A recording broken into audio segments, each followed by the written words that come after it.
플라스틱의 역습이라는 말 한번 들어보셨나요? 한번 보시면은 플라스틱. 여러분, 플라스틱이 언제 만들어졌는지 아세요? 1800년대 후반에 이 플라스틱이 만들어졌어요. 이것이 만들어져서 사람들의 생활에 굉장히 편리함을 가져다 줬죠. 그러면서 사람들이 이 플라스틱을 무분별하게 많이 사용하고 쉽게 버립니다.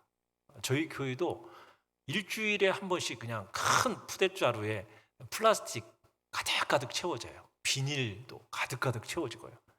그만큼 플라스틱과 비닐을 우리가 많이 사용해요. 그러다 보니까 이 분명 편안한 점은 있지만은 지금 이것을 처리하는 방법에 있어서 뾰족한 방법이 없어요. 아직까지는. 그러다 보니까 이 플라스틱 역습이라는 말이 나오게 돼요. 왜냐?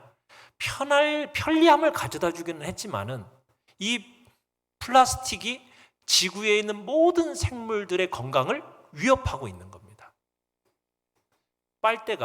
플라스틱 빨대가 이 바다 거북의 코에 꼽혀가지고 죽어가요.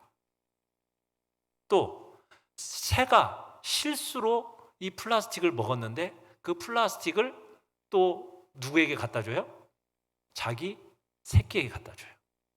그러면서 이제 그 플라스틱을 잔뜩 먹고 죽은 불쌍한 새들, 이런 사진들이요, 이제 전 세계로 퍼지게 된 거예요.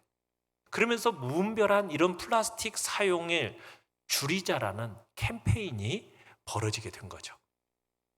우리가 사용하는 여러분 이 빨대, 플라스틱 빨대 대신에 여러분들 카페를 가보면 요즘에는 뭐 줍니까?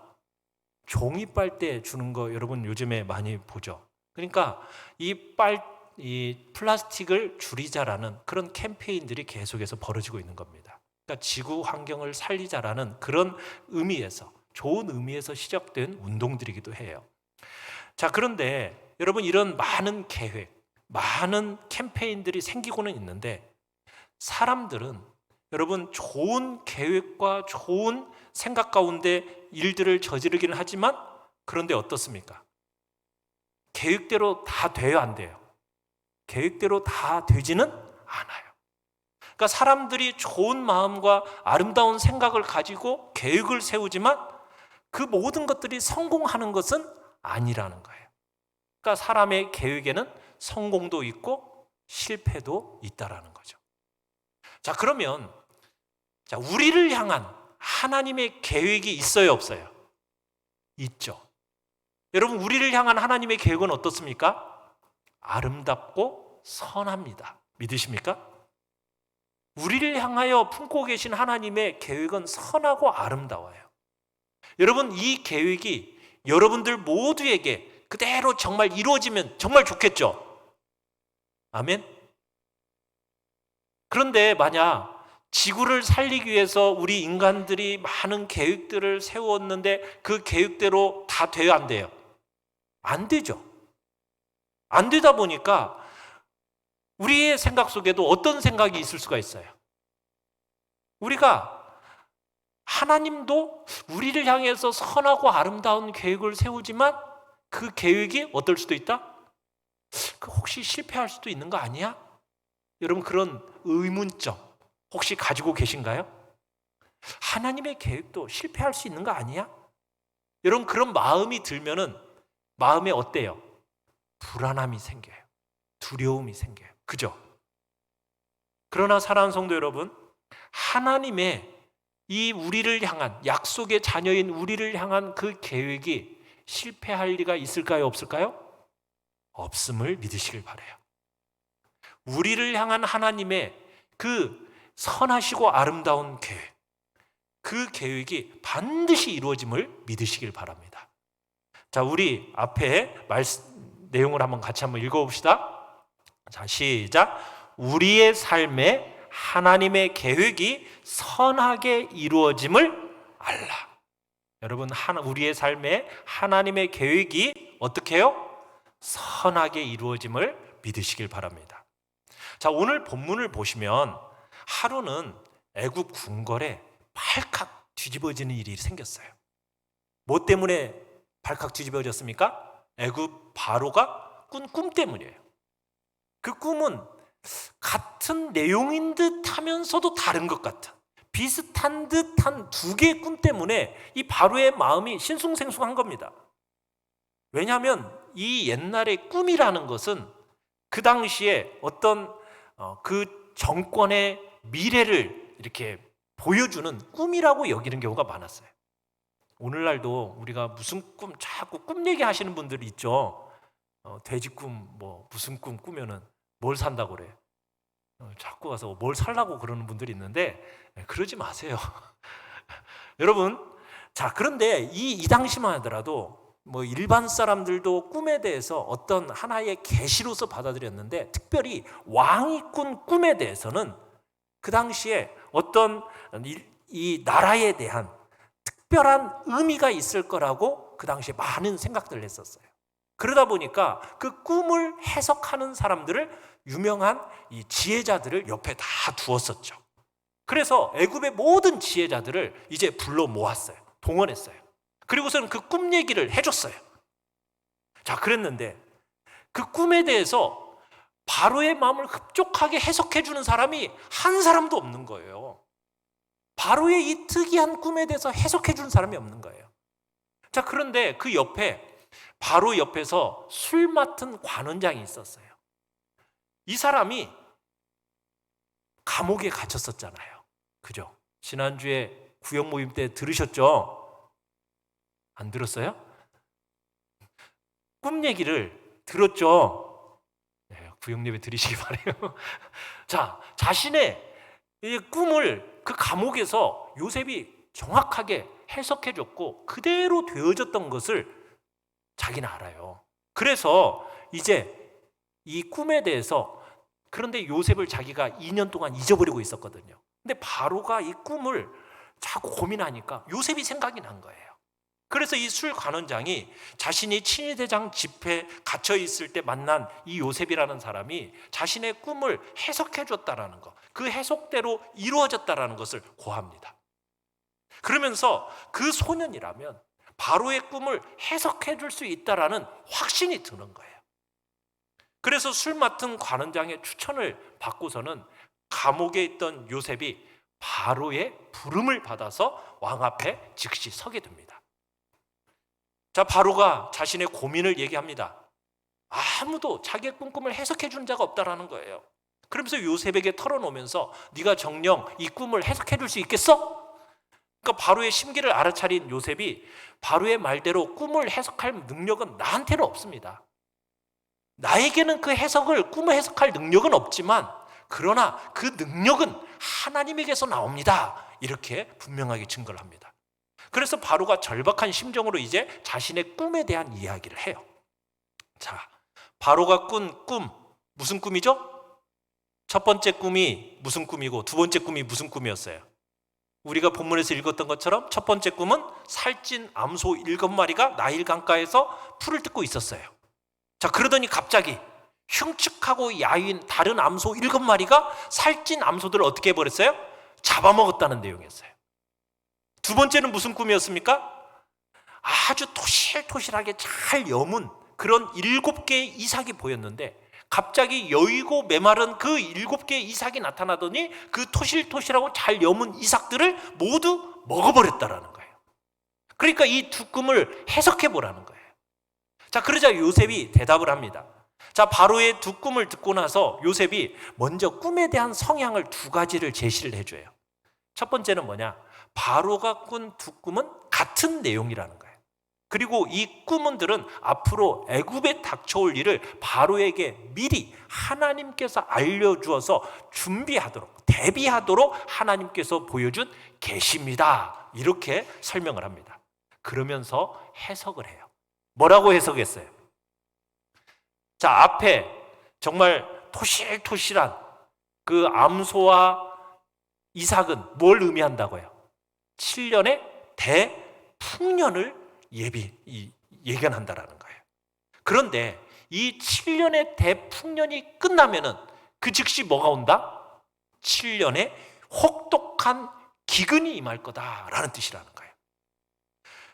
풍년이 7년 동안 이르렀었는데 이 7년의 기근이 얼마나 혹독한지 먼저 있었던 7년의 태풍은 기억조차도 그 풍요로움이 순식간에 사라져버릴 거라는 거예요. 그러니까 어떻게 해야 된다? 단단히 대비해 놓고 있어야 된다는 거예요. 이 7년의 기근으로 만약 대비해 놓지 않으면 어떻게 될 거라? 죽어갈 거라고 경고를 하는 겁니다. 그러니까 명철하고 지혜 있는 사람을 택하셔서 풍년이 드는 이 7년의 기간 동안 애굽 땅의 모든 곡물의 5분의 1을 거두도록 하십시오. 그리고 각 성에 비축해 놓으십시오. 이렇게 조언을 했어요. 많은 곡식을 비축해 두었다가 7년 동안 계속될 그 흉년 때 사용하라는 거예요. 그래서 요셉은 하나님께로 받은 어떤 해몽의 능력만 있었던 게 아니에요. 해몽을 해줄 뿐만 아니라 뭘까지도요? 아주 정책적인 좋은 제안까지도 해주는 지혜가 바로 요셉에게 있었던 거죠. 자, 그런데 바로와 그 신하들이 요셉의 그 해몽과 제안을 듣고서는 감동을 받았어요. 바로와 애굽의 신하들이 다가올 이 기근에 대한 이 요셉의 제안을 받아들여서 실행하기로 이제 결정을 내립니다. 그러니까 요셉이 꿈을 제대로 해석했다라고 바로와 그 신하들이 믿었던 거죠. 확신했던 거죠. 뿐만 아니라 요셉이 제시한 그 대책도 감동시키기에 충분했어요. 그래서 사전에 철저하게 마치 요셉은 준비해 온 사람처럼 프리젠테이션을 쫙 이렇게 했던 거예요. 자, 요셉의 꿈과 그 기근, 꿈의 해석과 기근에 대한 대비책, 이것에 감동을 받은 바로가 요셉을 어떤 사람으로 인정을 합니까? 요셉을 하나님의 영에 감동한 사람으로 인정을 합니다. 극찬을 합니다. 그러니까 바로가 요셉의 능력을 인정했을 뿐만 아니라 요셉이 주장한 대로 하나님께서 그와 함께 하심을 인정하게 된 거예요. 그러니까 바로가 기근을 대비하기 위해서 애굽을 지배하도록 임명해야 할 명철하고 그 다음에 지혜를 겸비한 사람, 그 사람은 다른 사람, 멀리서 찾을 필요가 없이 바로 요셉이라고 지명을 한 거예요. 그러면서 요셉을 애굽의 제2인자, 총리로 삼아서 모든 살림살이를 맡아보도록 그렇게 하게 된 거예요. 자, 그러더니 이제 진짜 요셉의 말대로요, 요셉이 꿈을 해석한 대로 어떤 일이 일어나게 됩니까? 풍년이 들었어요. 자, 그래서 풍년이 드니까 요셉이 진짜 5분의 1씩을 다 거두어가지고 막 각 성에다가 비축을 쫙 해놨어요. 근데 7년 풍년이 딱 끝나자마자 뭐가 시작돼요? 가뭄이 시작되고 기근, 그로 인하여서 고통이 시작이 된 거예요. 그런데 이 기근이요, 애굽만 강타한 것이 아니었어요. 어디까지? 온 세상을 이 가뭄이, 기근이 강타한 거예요. 그래서 모든 땅에 먹을 음식이 없어진 거예요. 그런데 어디만 먹을 음식이 있어요? 애굽에만. 요셉이 통치한 그 지혜로 통치한 덕분에 애굽에는 모아놓은 음식이 너무 많이 있었던 거래요. 그래서 다른 나라 사람들이 그 음식을, 곡식이 애굽에 많이 있다는 소식을 듣고서는 몰려 들어옵니다. 여러분, 애굽을 강타한 기근이 야곱과 그의 형제들이 11명의 아들들이 살고 있었던 그 가나안 땅에도 기근이 들어요. 그 가나안 땅에 그 황무지로 다 변해버린 거예요. 그러자 이제 야곱이 명령을 내립니다. 아들들에게 가서 애굽에 가서 먹을 것 좀 사와라. 그래서 야곱이 보내요. 베냐민을 제외한 10명의 아들들에게 곡식을 사오라고 애굽으로 보내요. 자, 야곱의 10 아들들이 이제 애굽으로 곡식을 사러 가게 됐어요. 자, 요셉이 형들이 그 양식을 구하러 오는 그 사람들의 틈에 뛰어가지고 도착하는 장면을 봤어요. 자, 형들. 자, 그림을 보세요.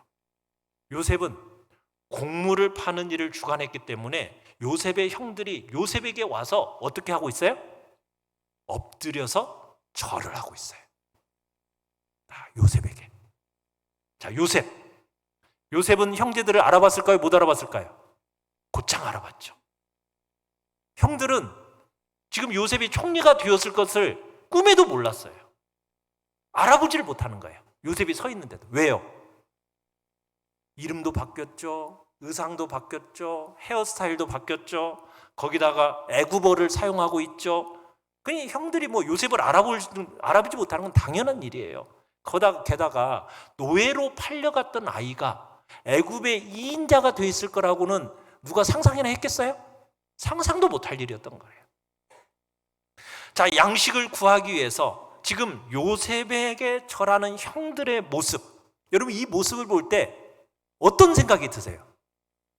어떤 생각? 그죠? 요셉은 딱 생각이 나세요. 뭐가?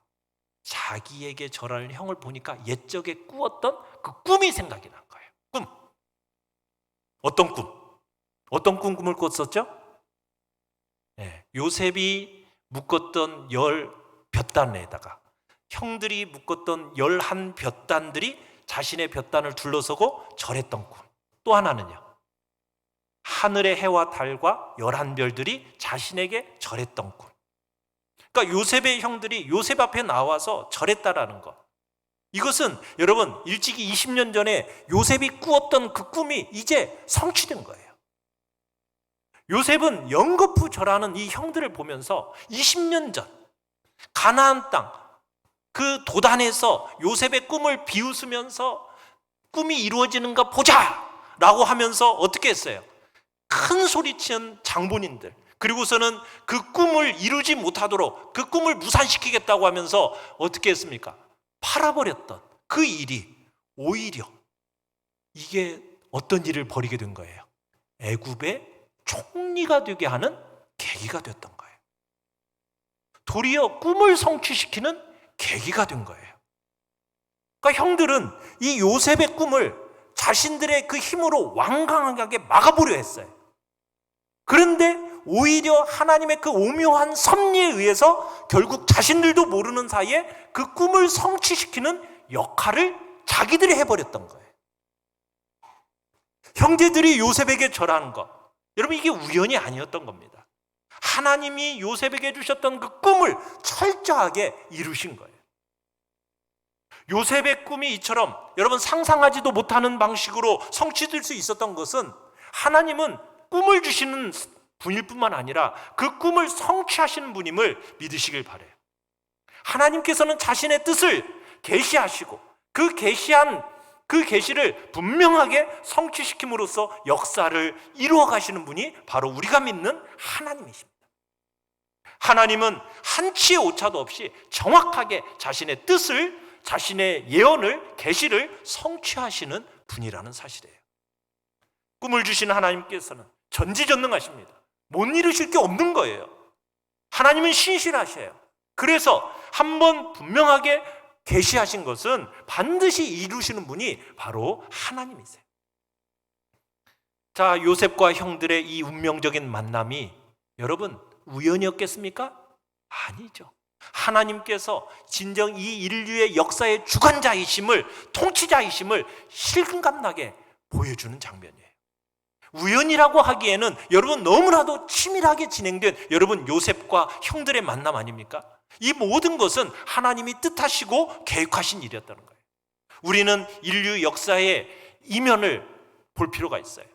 여러분 이 세상에 일어나는 모든 일들, 우리나라에서도 일어나는 모든 정치적이거나 모든 일들이 우연히 일어나는 일은 하나도 없어요. 여러분의 가정과 삶의 터전에서 일어나는 모든 일들도 우연은 없습니다. 그 이면에 누가 있습니까? 시마다 때마다 간섭하시고 개입하시는 하나님의 섭리의 손길이 있음을 믿으시길 바랍니다. 가나안의 기근이 든 것, 그래서 애굽의 그 가족들을 여러분 다 전부 다 들여보낸 것, 이게 다 하나님의 섭리로 통해서 이루어진 일이었던 거예요. 하나님은요, 우리 인간이 때로는 잘못된 선택을 하잖아요. 그렇지 않습니까? 우리가 항상 옳은 선택만 하나요? 때로는 잘못된 선택을 해요. 그로 인해서 때로는 고난도 당해요. 여러분, 그런데 하나님은 그것까지도 사용하셔서, 적절하게 사용하셔서 자신의 뜻을 이루어 가시는 분임을 믿으시길 바라요. 택하신 하나님의 백성들에게서는 마침내 우리에게 무엇이 주어지느냐? 궁극적인 구원과 승리를 주시는 것이 바로 하나님의 뜻임을 믿으시길 바랍니다. 여러분을 향하여서 하나님은 아름답고 선하신 계획을 가지고 계시고 그 뜻을 반드시 이루시는 분이십니다. 하나님은 우리의 인생의 역사의 주인이심을 고백하시면서 그런 하나님의 말씀에 온전히 순종하는 복된 자리에 우리 모두가 있기를 간절히 바랍니다. 자, 요셉은 직접 눈으로 바라보자마자 형들이라는 거 딱 알아봤어요.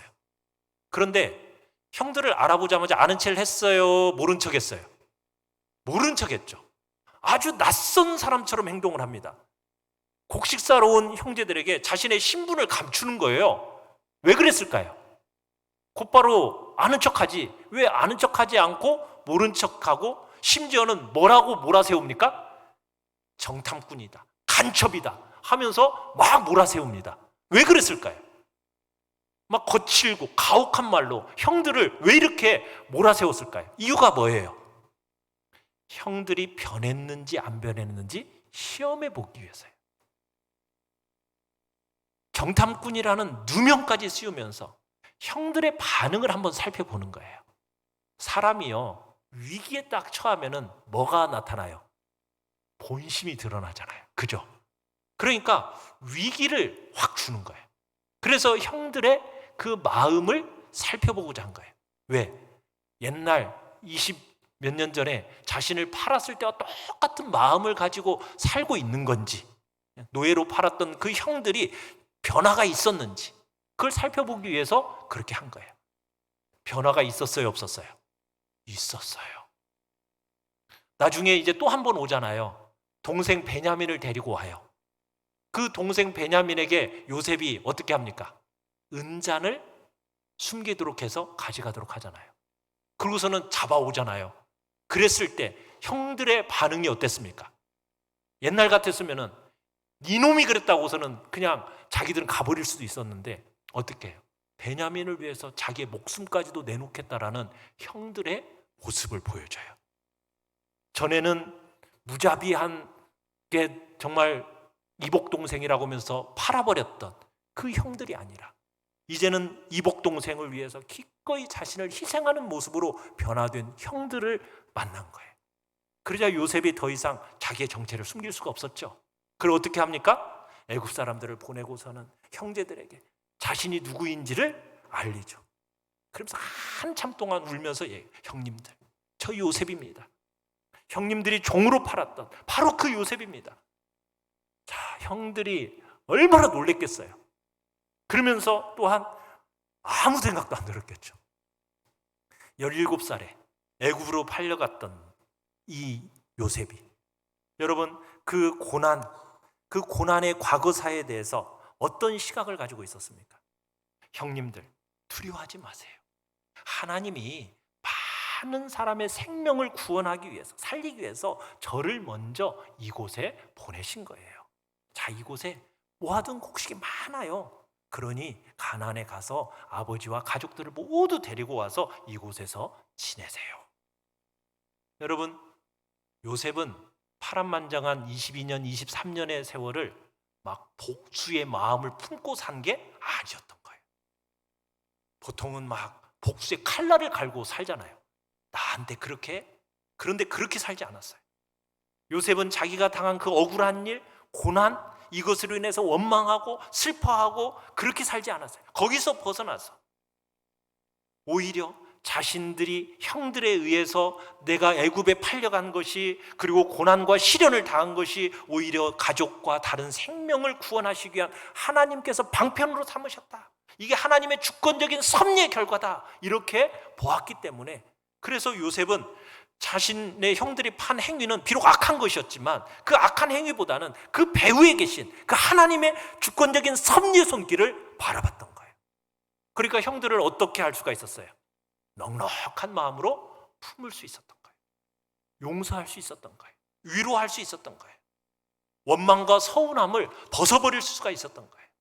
그러니까 요셉은 자신이 당한 그 억울함과 슬픔과 고통, 이것은 여러분 악하고 어리석은, 단순히 사람이 악하고 어리석은 사람으로 내게 행한 죄악이다, 이것으로 그친 게 아니라 도리어 수많은 사람의 생명을 보존하시고자 하시는 하나님의 선한 계획을 한 단계씩 이루어가는 과정으로 바로 요셉은 봤던 겁니다. 자, 이렇게 형제들과 만난 후에 형제들 가나안 땅으로 돌려보냅니다. 그곳에서 아버지에게 형제들이 가서 뭐라고 했어요? 요셉이 살아있었어요. 소식을 전해줘요. 여러분, 죽은 줄 알았던 요셉이 살아있었다라는, 그것도 애굽의 총리가 되었다라는 이 사실을 알고 나서 야곱은 뭐라고 이야기합니까? 조카도다 하면서 기쁨의 탄성을, 감격의 탄성을 지릅니다. 야곱에서 이런 말이 나온 것은 뭐예요? 하나님 앞에서 원망할 것이 없다라는 거예요. 불평할 게 없다라는 거예요.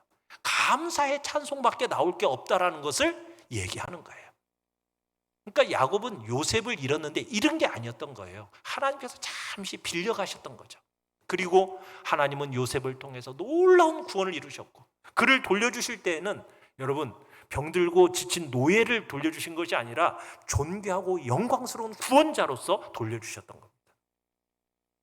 자, 야곱과 온 가족이 이제 애굽으로 왔습니다. 애굽으로 와서 거주하게 된, 여러분, 사람이 몇 명이 애굽에 거주하기 시작했을까요? 야곱의 가족 70명이에요. 70명.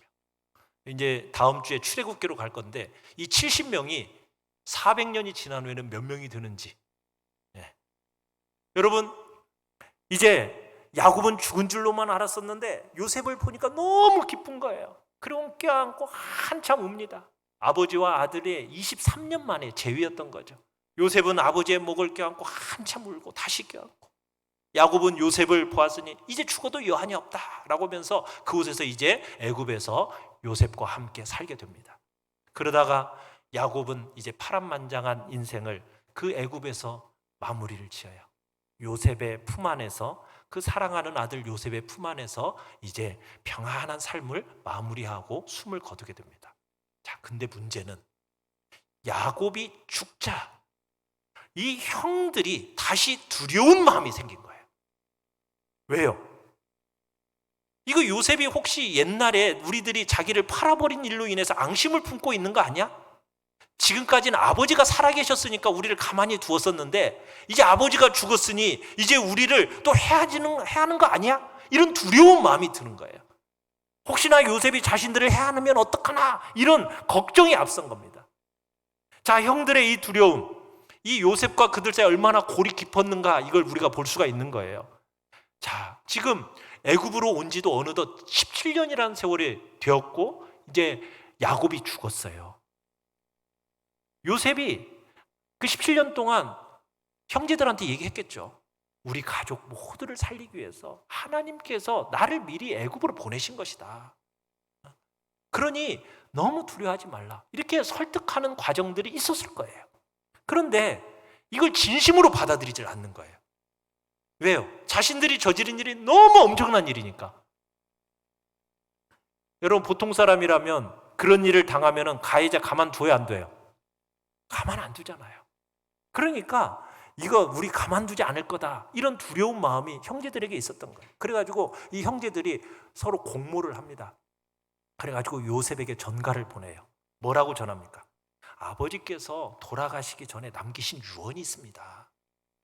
아우님에게 전하라고 하시면서 너희 형들이 너희에게 몹쓸 일을 저질렀지만 이제 이 아버지는 네가 형들의 허물과 죄를 용서해 주기를 바란다.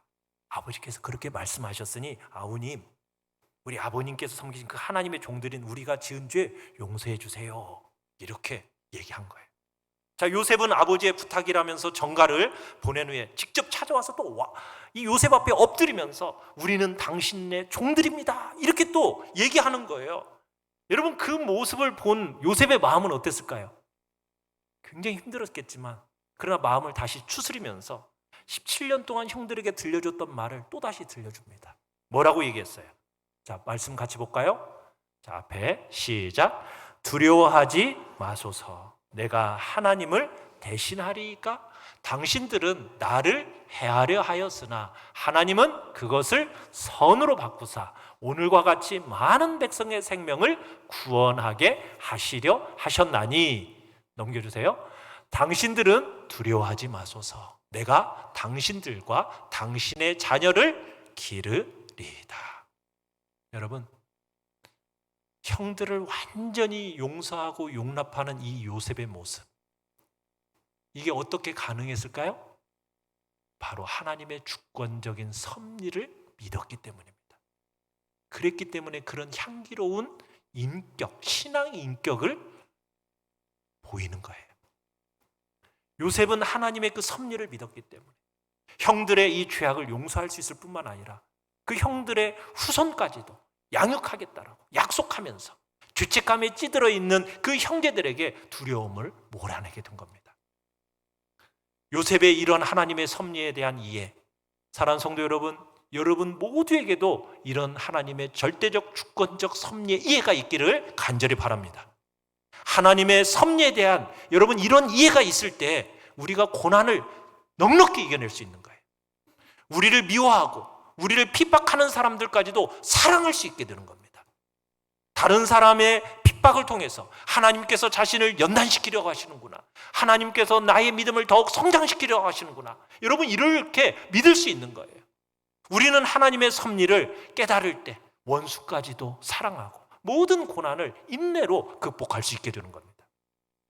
요셉은 지금까지 온갖 어려움을 다 겪었어요.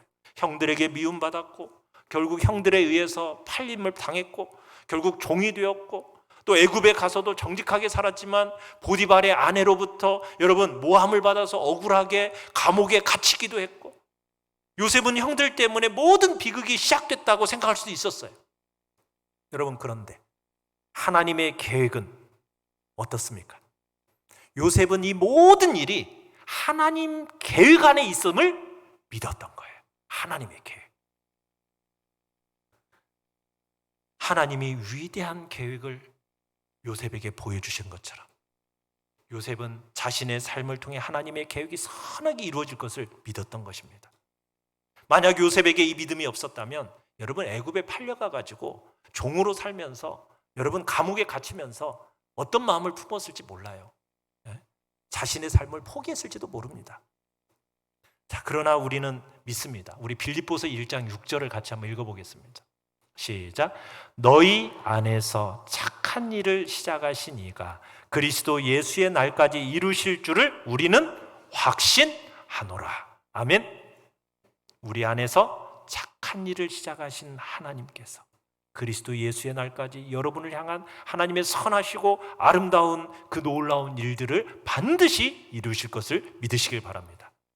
하나님은 요셉에게만 그런 계획을 가지고 계신 게 아닙니다. 여러분 개개인 모두에게 하나님은 선하시고 아름다운 계획을 갖고 계십니다. 요셉을 통해서 큰 일을 행하셨던 것처럼 여러분을 통해서도 하나님은 선하시고 아름다운 일들을 나타내실 것을 믿으시길 바랍니다. 많은 사람들이 많은 계획을 세우고 실천하는 힘도 약해지고 여러분 그렇지만 하나님의 계획은 다릅니다. 하나님의 계획은 우리의 삶을 통해서 우리의 교회를 통해서 가장 아름답고 가장 선한 모습으로 나타나고 이루어질 것을 믿으시길 바랍니다. 물론 하나님의 계획에 어려움이 만남이 없다 이 얘기를 하는 건 아닙니다. 그 계획 속에도 뭐는 존재해요? 어려움은 존재합니다. 하나님의 계획 안에 겪는 어려움이 있어요. 그러나 여러분 그 계획은 뜻하지 않았던 어려움이 아니에요. 그게 다 하나님의 계획 안에 있는 어려움이란 말이에요. 그 어려움마저도 하나님이 계획하신 것이고 그 어려움을 통해서 하나님은 하나님의 놀라운 선하심의 역사를 이루시는 거예요. 우리는 이 사실을 믿고 이 믿음을 가지고 여러분 다시 한번 우리가 처음 불렀던 이거 한번 다시 한번 우리가 읽어봅시다. 외쳐봅시다. 시작.